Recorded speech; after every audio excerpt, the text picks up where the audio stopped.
Hello and welcome to Guild Wars Players News, the podcast where we take a look at Guild Wars game series news and talk about content on our site, Guild Wars Players. I'm Sithra, and today we have Draculetta Hey, everybody. and Athelros, finally. I am reborn again. Yeah.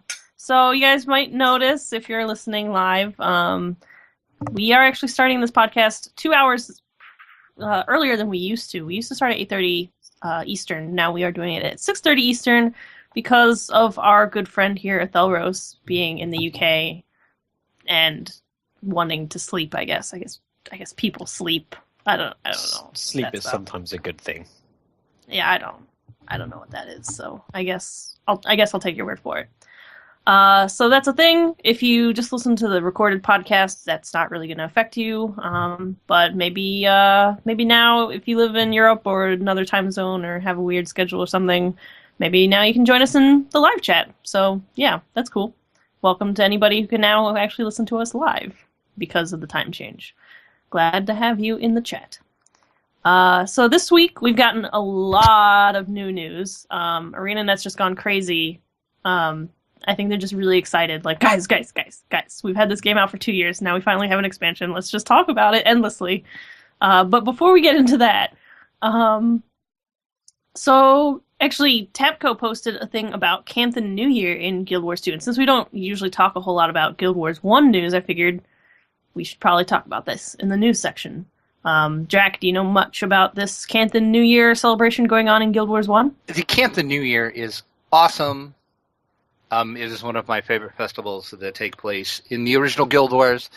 It is based around the Chinese New Year, of course, because all of Cantha is basically in Guild Wars is very Chinese-ish.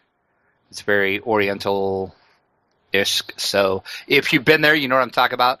It's a great festival, and it's also amazingly the best festival to work on your lucky and unlucky title. If you're trying to work on that in the original Guild Wars, because they have the Ring of Fortunes, which basically you just buy some festival tickets, and then you stand on some rings. And if your ring lights up, you win. If it doesn't light up, you lose.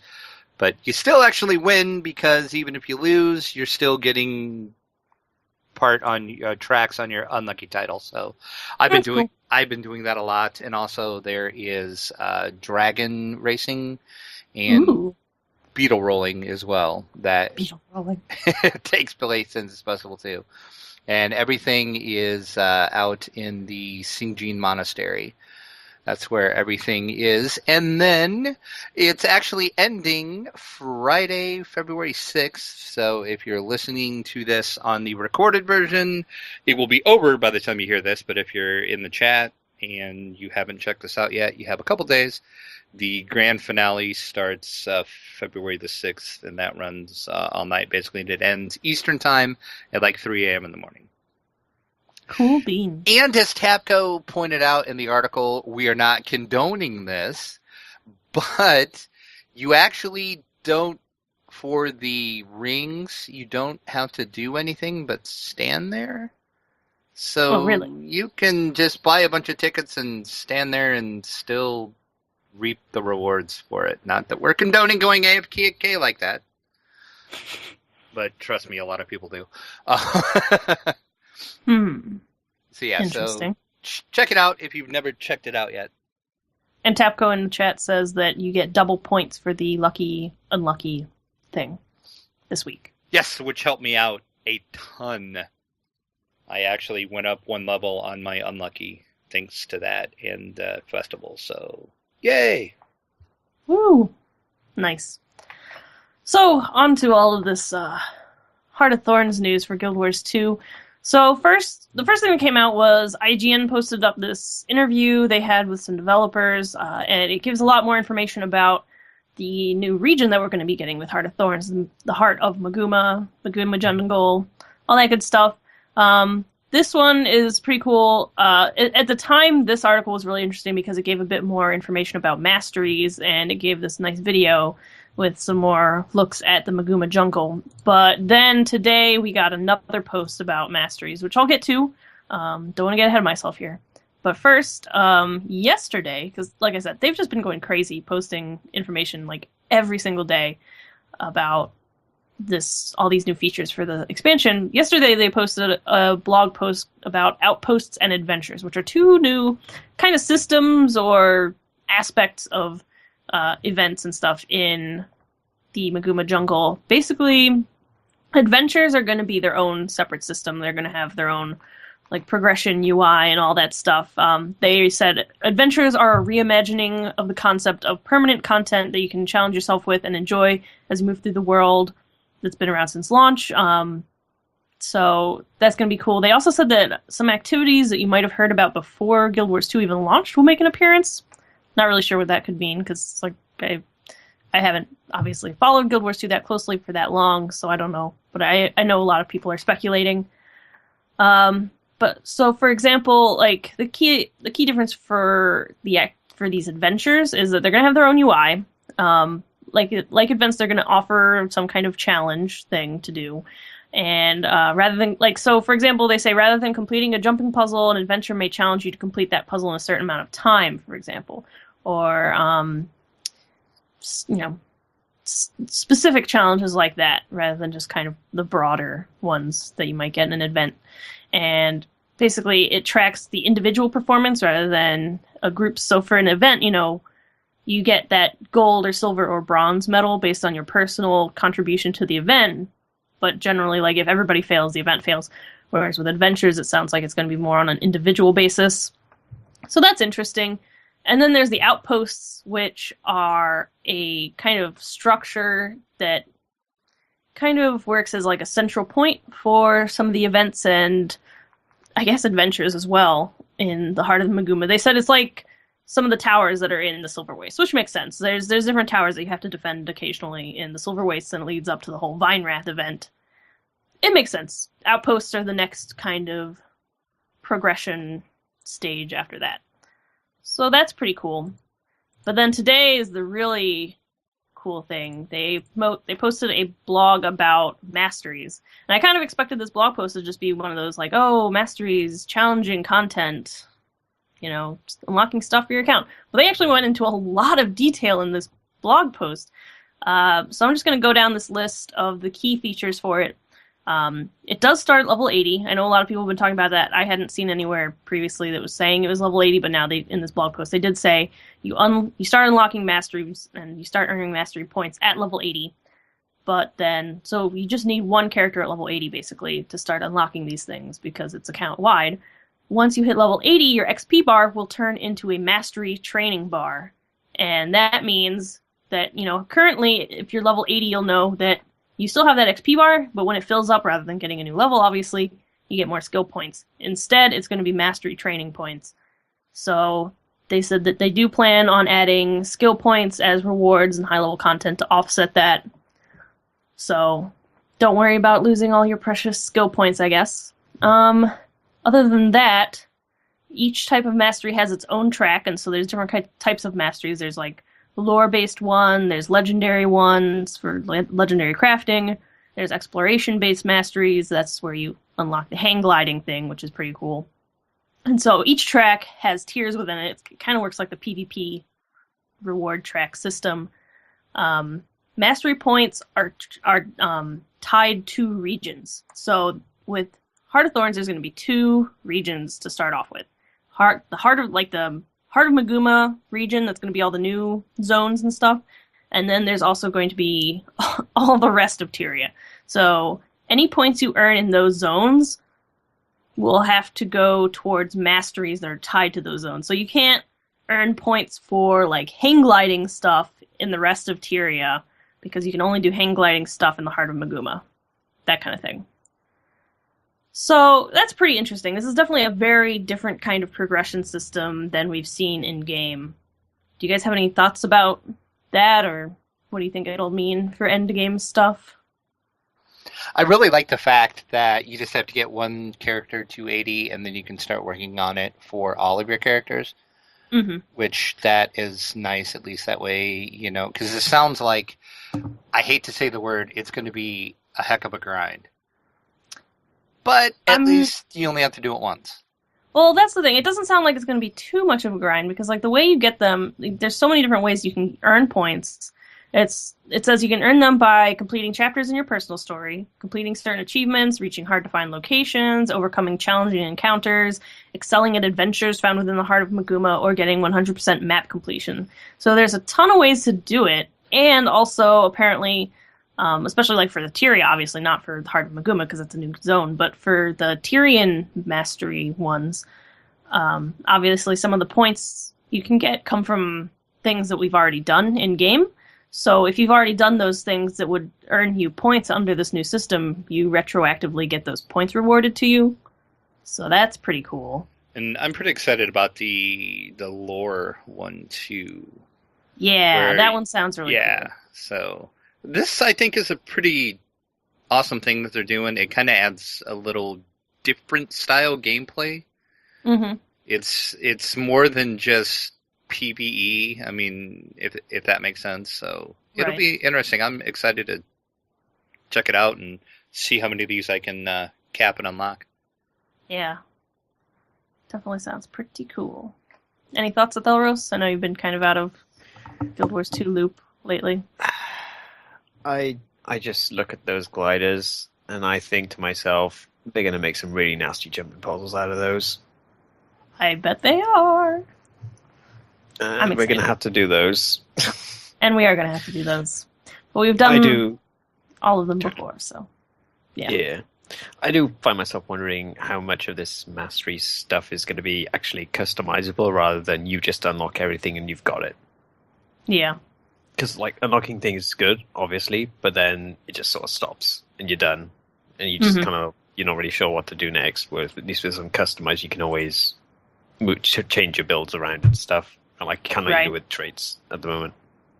Well, it sounds like basically like you choose which tracks to unlock and like when to unlock them. So, you know, if you're somebody who's really into getting the legendary weapons, you might want to unlock the legendary mastery track first, whereas somebody like some people like us might try for the exploration or the lore one first. So there is that, but yeah, it's hard to tell like how it's going to be once everybody's gotten all these points. Unless maybe with every like living story update they add more like mastery things to get. That might be interesting, because I know they said that their whole goal with this expansion is to lay foundations for interesting gameplay so that they can continue to progress rather than just be like, okay, here's just some stuff that you're gonna outgrow next time we add stuff. So progression and like long term is definitely seems like their goal with this stuff.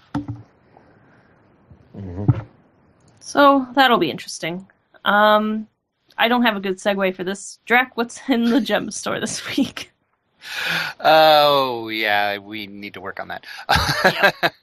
Well, this week, you can get yourself a plush ram. That's right. Cool.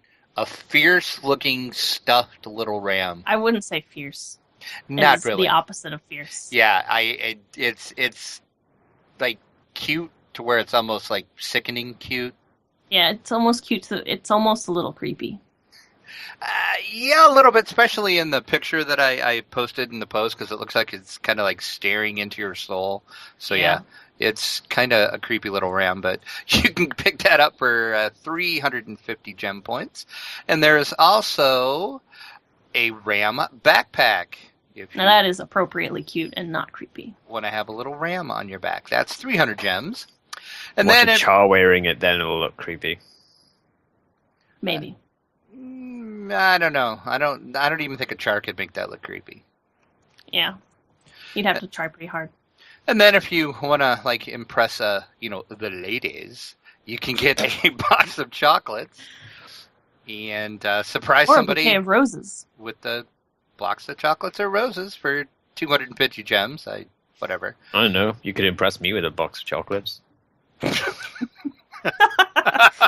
I'm sure we could. Not even gonna even say anything about that. Also, kind of in spirit of the Chinese New Year, I'm assuming you can pick up a red lantern, which basically is just a lantern kite that you would see during the Chinese New Year festivals. Those are 250 gems, so you can go fly a kite.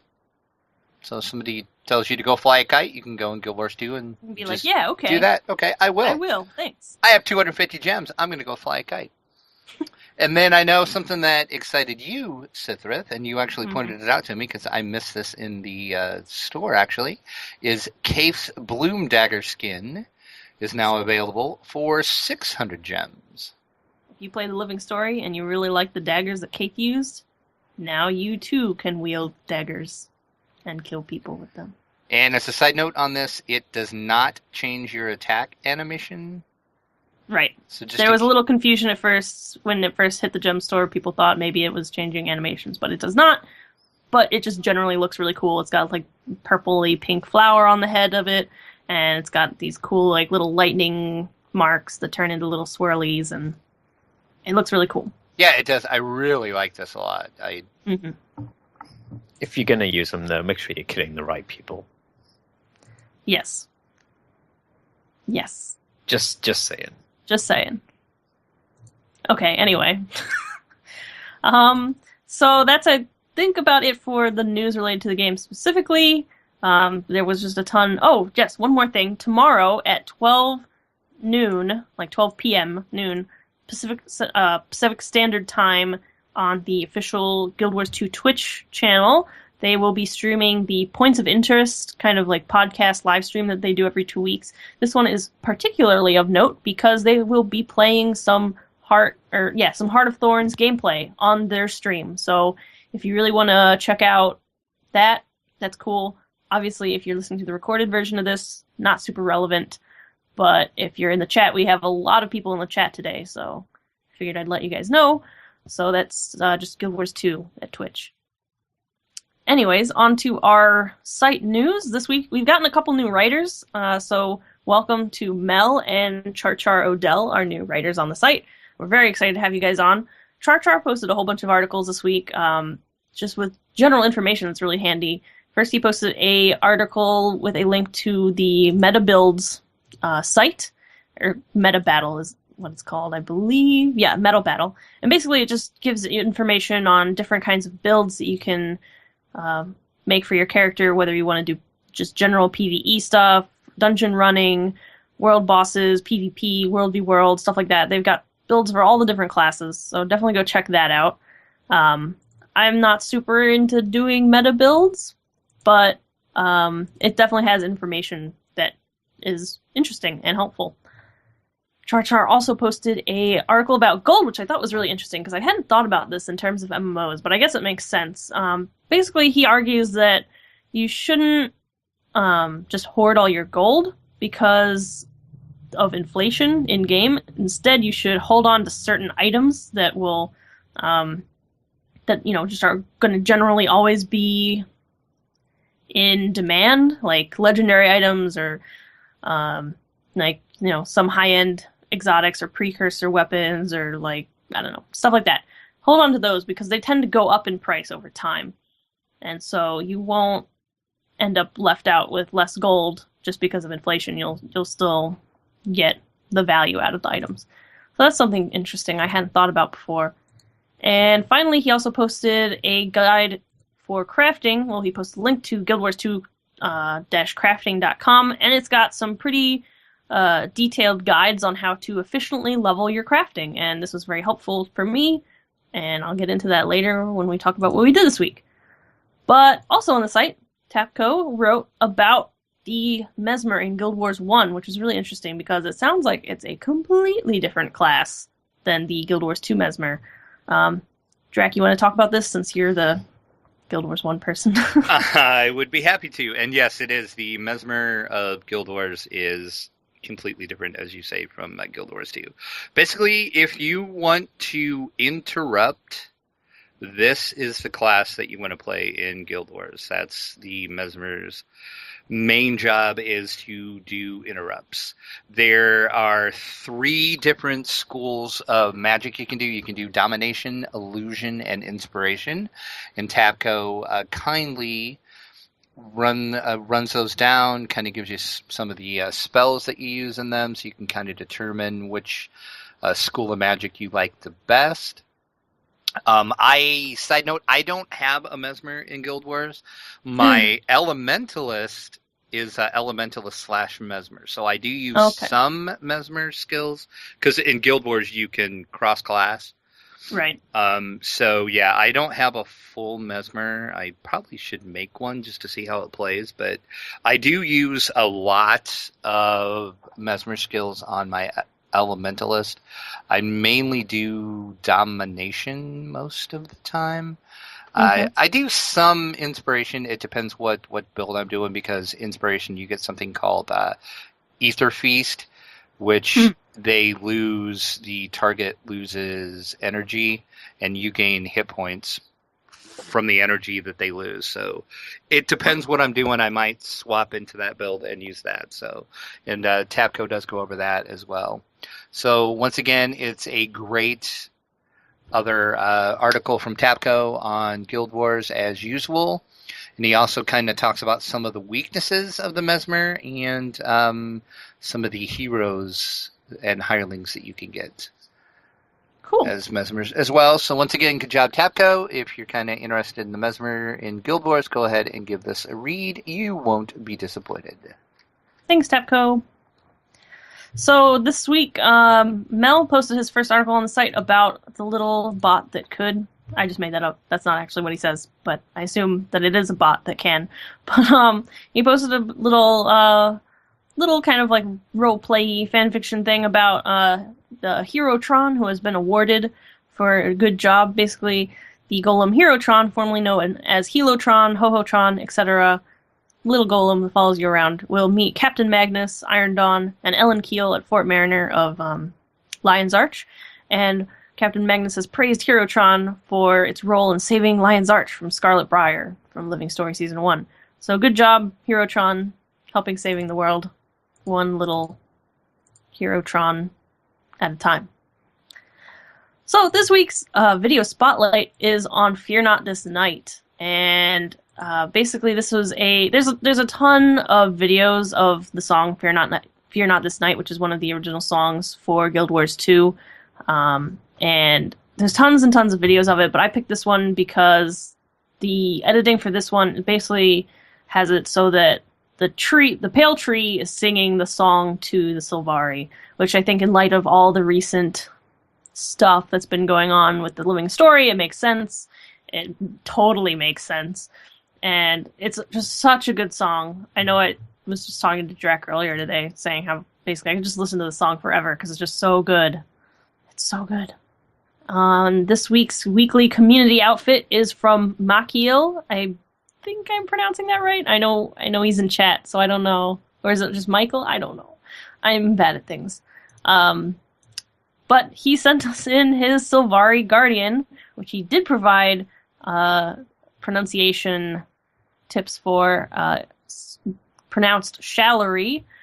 And basically this is his Sylvari Guardian. And he says, this is my Sylvari Guardian, Shallery. I tend to change dyes fairly often, and this is the Winter's Day set. And it's this lovely dark green Sylvari with kind of pale green, darkish red outfit. And it's very nice. I don't see heavy armor Sylvari outfits too frequently, I don't think. At least I don't. But I really like this one. It uses some of the Carapace armor, as well as some of the tier 3 cultural armor. And the dyes used are Evergreen, Wrath, Lime Ice, Autumn, and yeah, and that's it. So it's definitely a great outfit. If you would like to send us your outfit and you think your character looks pretty cool, send them to us at contact@guildwarsplayers.com with the subject line weekly outfit, and we will post your outfit for all to see, and we'll talk about it.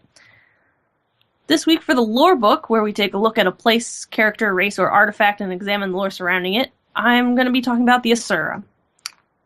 I know we've kind of derided Asura before on this podcast, at least Thoros and I have. And that's not going to change, but I figured we should at least address the lore around them a little bit. As, terrible as we might think they are. The Asura are a very short race with skin in varying shades of brown and gray. They have long ears and 3 toes. Originally, they lived underground until Primordus's minions, Primordus being the elder dragon of fire and such, drove them above ground in 1078, which is about 250 years before Guild Wars 2. Surprisingly, during Guild Wars 1, because that's when everything happens. They value intelligence over all else, which will be incredibly apparent if you have any interactions with Asuran NPCs. Each Asura joins one of 3 colleges, Statics, Dynamics, or Synergetics, and they work in crews, spelled Krewes, on lab projects together.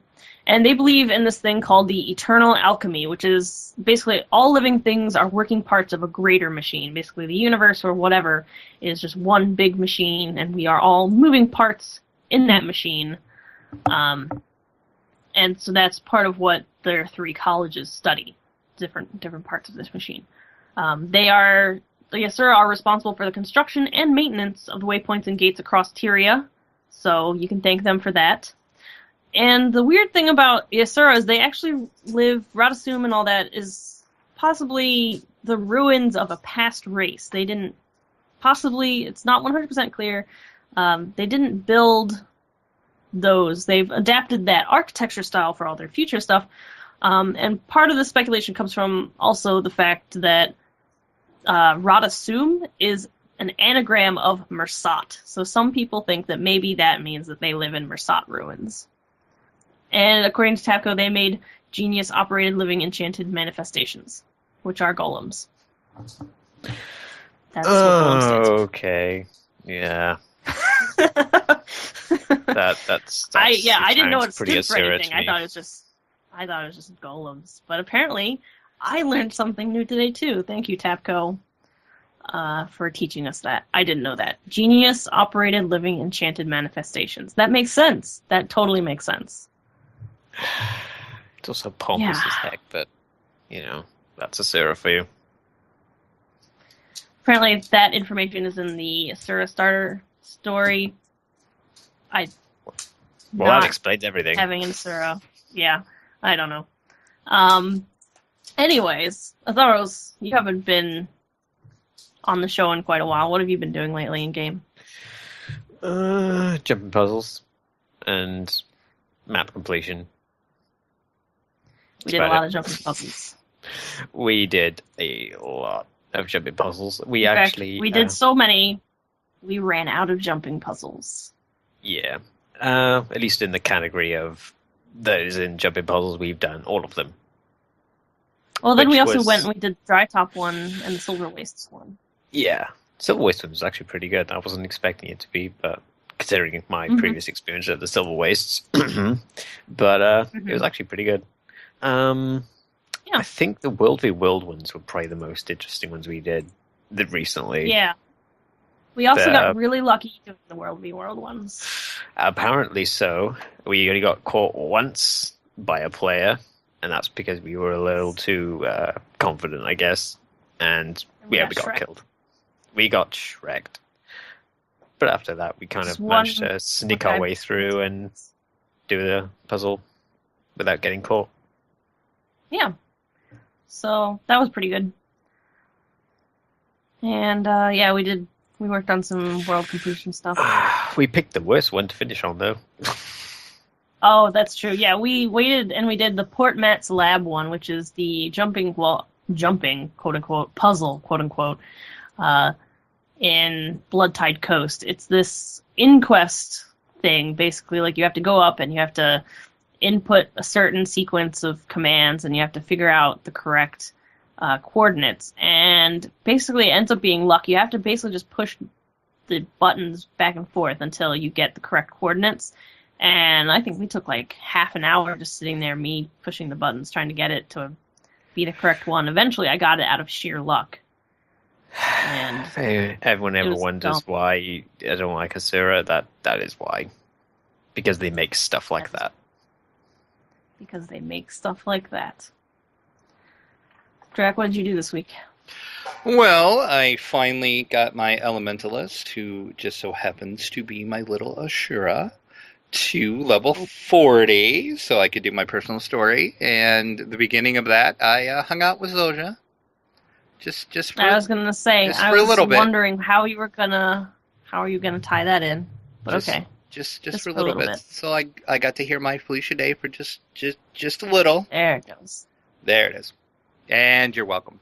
She, that's the one, if you haven't done, I'll kind of give a little spoiler. That's the one where basically her and Air kind of get into it during your personal story. And Oh boy, do they. she's kind of rude to Air a little bit. But, A little bit. well, she deserves it. But we won't go into that. No. Yeah. Yeah. I feel like at least once an episode we start touching on where our loyalties in Destiny's Edge lie and who we think is wrong and dumb. Yeah, we do. And I did choose. At the end of that, you have to choose a race to Oh yeah. study, and I chose the Grawl on that one because I thought, why not? That will be interesting because I haven't done that one yet. That's really the only reason why I chose it. So there was no grand plan in my mind for why I did it. I just thought, Grawl should be interesting. So we'll see how that goes. Basically, I went from level 38 to level 40 on her to get her to that. So now I got to get to 50 to do my next part. And then I played my Necro a little bit. Only got from level 37 to 38. Didn't do a lot with the Necro, but that's because I did a whole bunch of the Canthian New Year in the original Guild Wars. I didn't play a lot of Guild Wars 2 this week because I was doing the Canthian New Year stuff in the original. Makes sense. So my week was pretty interesting, and I think we're going to have a bit of a discussion about this. I'll start with the least controversial first. So I did all the jumping puzzles with Atheros. I tried PvP for the first time yesterday, actually, and that was interesting. It went a lot better than I thought. At first I was really confused. I had no idea what was going on, because you go through this tutorial with NPCs, so it doesn't make a whole lot of sense, because if you've ever done PvP, you'll know that any amount of tutorial about PvP with NPCs is not going to work. Players move and behave very, very differently than NPCs. So being like, oh, go fight this NPC, it's not going to do anything. So you have to do this tutorial, and then you get to the PvP lobby, which is like this big island, and it's confusing and weird. But basically, I just went in and I did practice stuff, and that seemed to be okay. There definitely weren't as many jerks there as I expected there to be, although, of course, there were some, like, oh, I beat you, haha, lol, I get it, I'm dead. Actual closed PvP, not World v World. And it went okay. I got through the first tier, or maybe 2 tiers, no, just the first tier of the first reward track, because I think there's a buff going on. So that definitely helped. I played it with a couple different classes. I tried Mesmer, was not very good at it. It seems like the ones that I'm best at right now are Elementalist and Ranger a little bit. So that's interesting. And yeah, it's not my favorite thing, but it's interesting, and I'll probably try it again. So then the next thing I did was, even though I know I say that I hate crafting, I started crafting again. And I've almost maxed out my weaponsmithing on my Mesmer. I thought I maxed it out, I got to 400, but then I realized that the guide I was looking at was out of date, and there's actually 500 points I need to get, so I'm currently 99 points away from maxing that out. And so I spent a lot of time gathering ore and stuff, and that wasn't as fun. But the real controversial thing I did this week, and I know Atheros is going to give me crap about it, I made a necromancer. What? So you might recall that episode 2 of this podcast is titled "Necros Are Gross." Yes. Which is still true. Let's speak of this. So why did you make a necro? Okay, so I know I've posted on Twitter and Tumblr and some other places. I've been very meticulously planning this male Sylvari Mesmer for a while.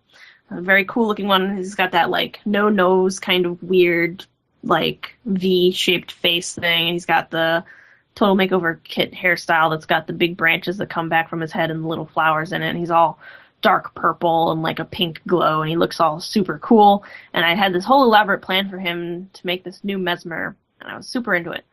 Then the Kate's Bloom dagger came out, and I was like, that fits him perfectly, because the color I wanted to color his little hair flowers matches the color on the Kate's Bloom dagger exactly. So I was like, perfect. But then I was like, but wait, Mesmers can't use daggers. So this is ruined. But I have to use this dagger because it just fits so perfectly.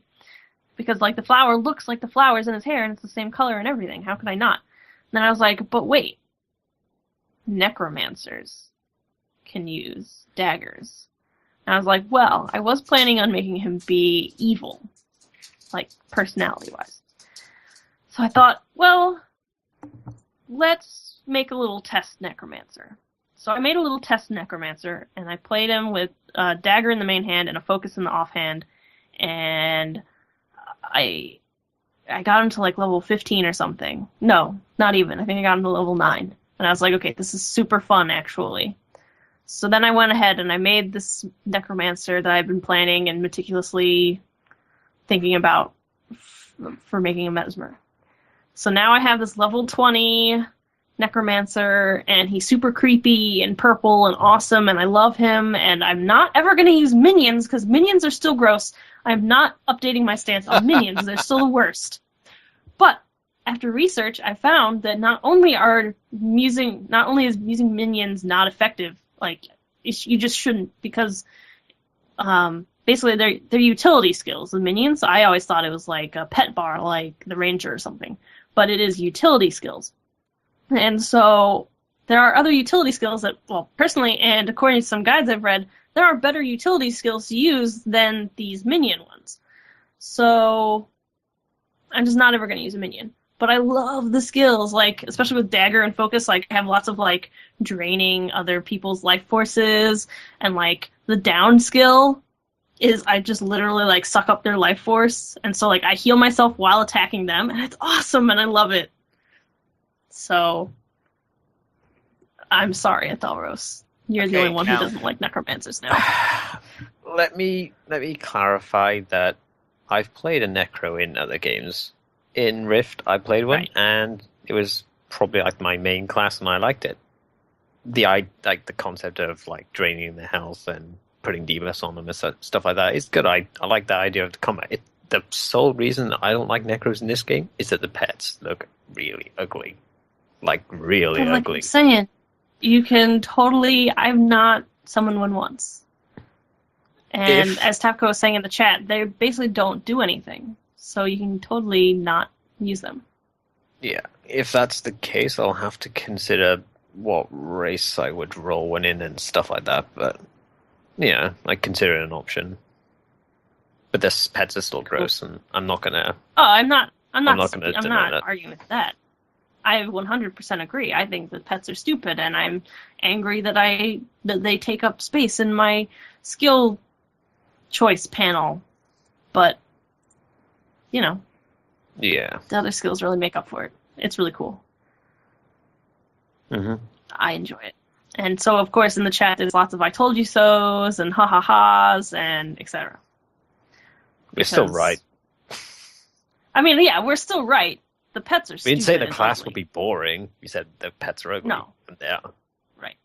That's the thing. I don't understand why, like, when you're leveling, basically every necromancer you come across has that whole huge herd of pets. Do they just see other necromancers with the whole huge herd of pets and think, yeah, I should do that? Because based on what Tapco said and all the research I've done, they don't seem to be super effective. I'm not sure. Well, I'm going to dispute that fact.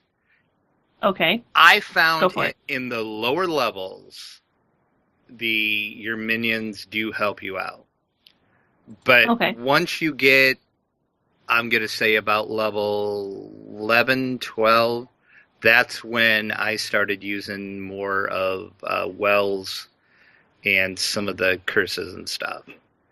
And that's more effective at that level. Lower levels, I say minions help you out because some of them will not really take the aggro, but they do enough damage to where you can burn it down quick enough when you have your 2 minions helping you. But Okay. my Necro now, I don't use pets that much anymore. Or minions, Good. I guess. They're not pets. I use a lot of wells now. And I am using Good to well, know. I use dagger, and I also use axe. I really like axe, but I kind of like dagger better. But so Yeah. next time we play and I break out the Necro, I expect to get no crap for it. Okay. Because As long as you keep the pets away, I'll say nothing. Right, yeah, Okay. as long as you don't pull out your minions, then we're fine. okay, that's a Carry deal on. then. Okay, cool. Alright, so on to Guild Wars 2 Academy, where we answer questions sent in by new players looking to learn more about the game. Thalros, do you want to read this question for us? Yeah. Do you know if this is or did you write this yourself? No, I did not write this myself. I don't put names in for the questions. Oh, okay. It's been a while, so I don't think I was actually here when you started doing these. Yeah, I don't think he... No. Welcome to the podcast, Thalros. Hooray! I'm new again. I'm used to Lotro Cosmetics, have equipped gear but display cosmetic gear. Can I do that in Guild Wars 2? How do I change the color of the armor? Say I have the gear all set and nice looking, then I get to level 47 and get a nice new armor piece to swap it in. Do I lose all the coloring I applied to the old piece? So, I love cosmetics, so I guess I'll answer this one. Basically, you can't really do what you do in Lord of the Rings Online in Guild Wars 2, which is a shame. But you can change the color of the armor, and there is sort of a way to get an outfit. Basically, the only way to get outfits like you can do in Lord of the Rings Online, which is basically where you have a set outfit that displays instead of your armor, but you still keep the armor stats. The only way to do that is with things that are called, like, that are designated as outfits. You can only get these through the Gemstorm usually, or occasionally there are some you can get during the holiday times that you can get from earning whatever currency. For example, there was one that you could get by getting a whole lot of candy corn in the Halloween festival. But usually it's through the gem store, and these are outfits, and there's a specific outfits tab in your hero panel, and you can see all the ones that you've unlocked. They're account wide, and they all have 4 die panels. So yeah, they display instead of your armor. That's pretty much what I use while I'm leveling my characters, so I don't have to look at my mismatched armor as I'm leveling, especially for heavy armor classes. But basically, how to change the color of your armor, basically if you go to your hero tab or hero panel by pressing H, there should be in there a dyes panel, and there you get a whole list of dyes. Click on them, and then on the right hand side there'll be a picture of your character and all the different dye panels and stuff for the armor. And you click on whatever dye you want, put it into the panel you want. There you go. Now, it used to be that whenever you would swap in a new piece of armor, the dye settings would stay. But lately I've noticed whenever I equip new armor on any of my characters, the dye gets wiped for that piece, which is kind of frustrating. I don't know if maybe I hit a setting or if they changed that or if it's a bug. I'm not sure. But a tip I do to make sure I keep all the dyes that I would like, you can right-click the dyes in the dye panel, and they will save that dye color as a favorite, so you don't have to go searching for which dyes you used before. And so I just favorite all the dyes that I use for that character, and so it's easier for me to find and reapply them to whatever. Anybody have any additions to that, or I is think that it's it? well established you're the cosmetic person, so we Okay, well, I thought I'd ask just to make sure. So we don't have any new Patreon mentions, but we sure would love your support. You can help us here at Guild Wars Players simply going to our donation page, and you can support the Players Alliance Network, which is the podcasting network that we're a part of. And you can find rewards there, like getting a mention on the show, or you can even be a guest on this podcast.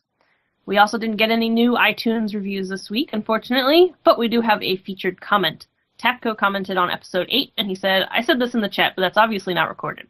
I stand by my claim that Factions is the best campaign to start in if you're new to the game, or in other words, it's the most noob-friendly. I didn't say it was the best campaign, which is probably where the disagreement actually comes from. In fact, there's a large section of it, Kaineng City, that I just hate. It's a pain to navigate, and practically everything is small quarters and close quarters, so one good AoE, especially in HM, can easily wipe out your entire party. And HM would be hard mode, in Right. case anybody's wondering. And I agree, because, yeah, this is the one where I said I disagreed with him. I agree with him that it's the most noob-friendly, but it's the worst. Well, I hate Factions so bad. But he is right. It is the most noob-friendly. I will concede that to him. But it's just, All right. Kaineng City, I can't. I just can't even. Good to know. We did not receive any emails this week, but feel free to contact us at podcast@guildwarsplayers.com, and if you have your own new player questions, please send them to us at podcast@guildwarsplayers.com, and we'll answer them to the best of our ability, or research it to find out for you. You can follow all of us on Twitter. The Players Alliance Network is at Players Ally on Twitter. Guild Wars Players is at GW Players. I'm at Sithrith, and in game I'm at Sithrith.6741. Draculetta on Twitter is at Draculetta_72, and in game he's at Draculetta.7401. And Ethelros on Twitter is at Ethelros, and in game you can send him a box of chocolates to at Ethelros.3164. And the Players Alliance has a whole host of live shows. Mondays at 8:30 p.m. Eastern is DDO Players News. Thursdays at 6:30 p.m. Eastern is Guild Wars Players News. And Saturdays at 8:30 p.m. Eastern is Locho Players News. You can join all of us for these live shows at guildwarsplayers.com/live. Thank you so much for listening. And this is Sithrith reminding you to look before you leap.